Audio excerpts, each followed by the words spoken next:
Salut et bienvenue sur la chaîne du Citoyen Prévoyant. Aujourd'hui, je vais te montrer une technique de conservation du poisson. On va faire du poisson salé, du poisson séché. Donc, qu'est-ce qu'il te faut? Il te faut du poisson et du sel. C'est tout. Alors, moi, je vais utiliser un plateau. Ça va me permettre de pouvoir saler mon poisson dessus. Et pour la conserver pendant l'étape du saumurage, on va utiliser un tupperware comme ça. D'accord? Alors, qu'est-ce qu'on doit faire? Le poisson, on va l'écailler. On va enlever tout ce qui est nageoire. Ici, et on va l'ouvrir en deux.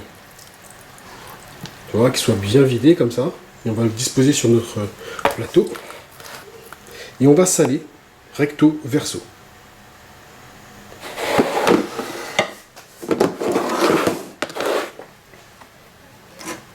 Je prends un peu de sel. Et je vais mettre sur mon poisson.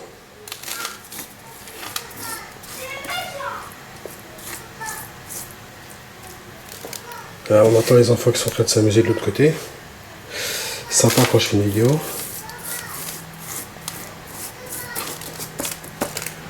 Donc le sel, c'est ce qui va garantir la conservation de notre poisson. Donc on est généreux.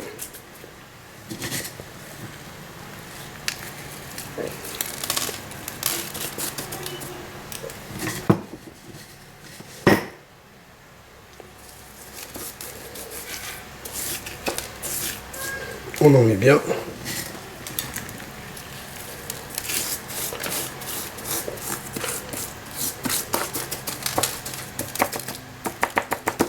Et on fait également de l'autre côté, côté extérieur.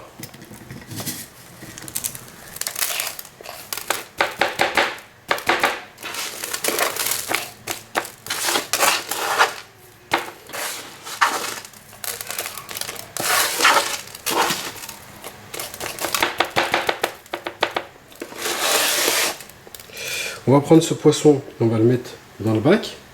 Et on recommence la même opération avec celui-là.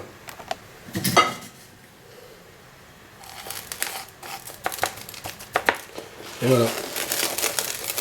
On met ça dans le bac. On prend le surplus de sel qui est là. Et on va le mettre dans le tupperware. Tu vois, c'est assez simple, hein. Il n'y a rien de compliqué. Ils font ça depuis des siècles et des siècles dans les pays tropicaux comme l'Afrique, les Caraïbes, les endroits où il n'y a pas de frigo, pour conserver le poisson.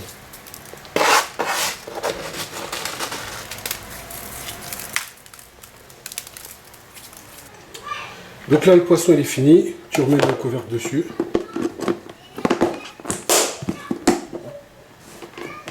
Et tu fermes. Et tu vas le laisser pour à peu près 3 jours. Tel quel. D'accord?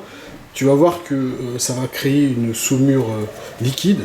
C'est pas grave, tu n'enlèves pas. Tu laisses comme ça et on se retrouve dans 3 jours.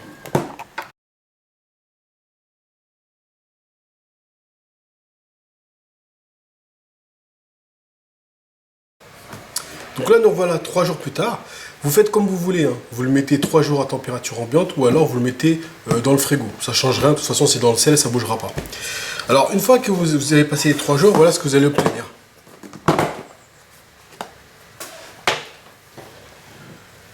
Voilà, si tu remarques bien, il y a toute une saumure. Le sel il est un peu fondu, ça fait une saumure liquide. Et le poisson, il a vachement maigri. Je ne sais pas si ça se verra bien à l'écran.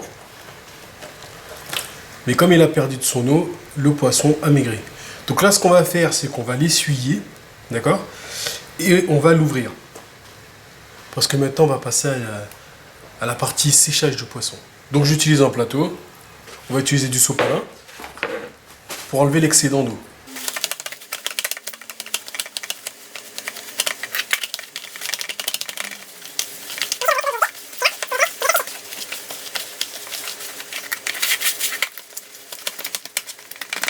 Une fois qu'on a enlevé l'excédent d'eau, ce qu'on va faire, c'est qu'on va le recouvrir de sel et on va le faire sécher au soleil. Comme au début, on va utiliser du gros sel, on change pas une recette qui gagne. Et là, on va bien recouvrir le poisson de sel.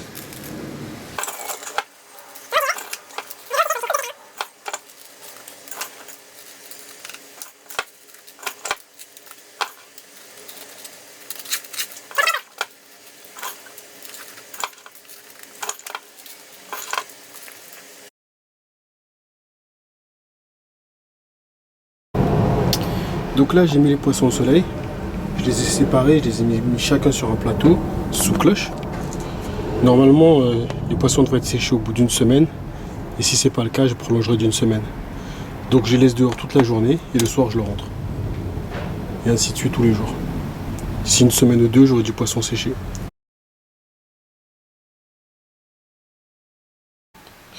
Donc là, nous revoici 2 semaines plus tard. Comme tu peux constater, le poisson il a séché. Lorsqu'il faisait pas beau, je le rentrais.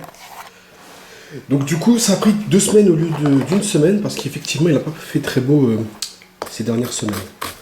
Donc du coup, on va enlever tout ça.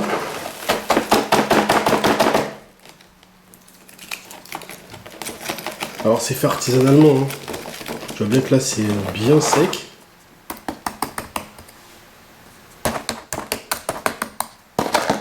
Et voilà. Donc voilà comment tu peux faire ton poisson séché à la maison. Voilà, en gros, maintenant tu sais comment réaliser du poisson salé à la maison. Alors, depuis que j'ai tourné cette vidéo, j'ai réalisé cette recette plusieurs fois et je l'ai améliorée. Maintenant, je n'utilise plus de gros sel, donc je te conseille d'utiliser du sel fin. Le sel fin va pénétrer plus rapidement les chairs du poisson, donc il va sécher plus vite. Le gros sel a plutôt tendance à cuire le poisson, un peu comme l'effet saumon gravlax. C'est pas le but recherché ici. Donc, ça change pas le problème, ça va sécher le poisson, mais ça va le colorer. Et j'aime pas trop le rendu final, il n'est pas terrible. Donc, utilise du sel fin. Maintenant, ce que je fais, c'est que j'aromatise mon sel. Je vais rajouter du laurier, des baies de genévrier, je vais rajouter du thym, du poivre, je vais l'aromatiser, je vais l'assaisonner tout simplement. Le rendu final au goût est bien meilleur. Alors, ce que je fais pas également, ce que tu as pu voir dans la vidéo, c'est que je le mettais sur des plateaux pour le faire sécher. Je ne fais plus ça parce que ça prend trop de temps. Ce que je fais maintenant, c'est que je vais attacher le poisson à une ficelle, une cordelette, que je vais suspendre. Je vais mettre un bac en dessous du poisson pour pouvoir récolter les flux.